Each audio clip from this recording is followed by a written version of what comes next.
Hello and welcome back. I'm your Common Sense Catechist, John, making common sense of this crazy, crazy world. Speaking of crazy world, I want to talk a little bit about something that I think is going to face all of us, especially people of faith, despite what the Supreme Court did in their last session in restoring those rights of free speech. It's only just a matter of time until we're going to be asked to make a decision. And which way are we going to go? As a public school teacher for the past 27 years, I can see it inching slowly and carefully to the end. I follow the words of St. Thomas More, who said, "Our job lies in escaping." And he said he would escape until he could go no more. And that's exactly what he did until his friend, fellow friend, and king, Henry VIII, cut off his head. And I'm not saying we're going to get to that extent, but it is very true that what we're facing is something that is going to be that time to decide. And which way are we going to go? I bring this up because of a situation that happened with a dear friend of mine, and so astute and so in tune with what's going on spiritually. It's crazy, and he's very open about his faith, and can only hope one day to be as open as he is. But he's facing some situations with some of the things that he might have posted, and one person made a comment, and on that he had a meeting, and this brings in all of the diversity, equity, and inclusion, whatever that is.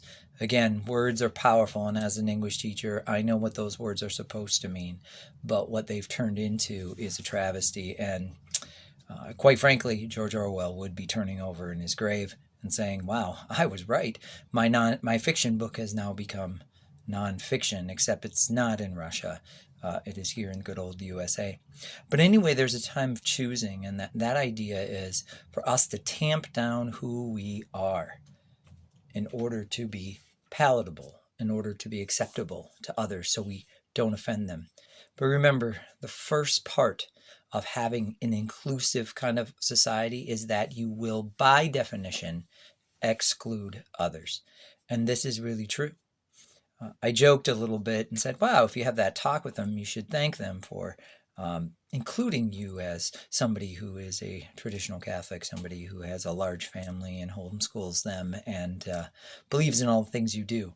I only said that jokingly because, let's be honest, those group of people are the ones who are being singled out. And I can feel that even myself as the walls start closing in. How far can we go? How long can we escape? We shall see. I think that's why I'm starting to do these videos, knowing that the writing is on the wall. And I need to support my family. I have a large family, and it's important for me to do what I can do. And I want to spread those seeds of faith and sensia of knowledge, as I said from my first video, so that I can share that with others. But that might not be in the public realm for very long. So using something like YouTube might be the way to expand that to a larger audience. We shall see. But going back to the situation, there will be a time where we're going to be asked to tone it down. But when we separate who we are as human beings from our faith, if that is not an integral part of who you are, that is just a compromise.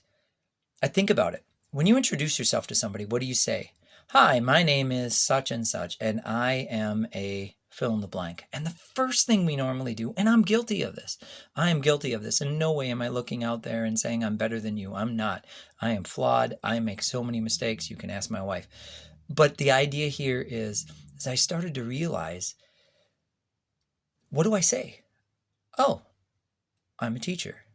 We put so much emphasis into what we do and have lost who we are. And we see that even with the labelings of the LGBTQ, whatever you want to call it, because that's what they do. That's their acts that make them that way. No matter what they say, that's what delineates them, is the acts. Okay?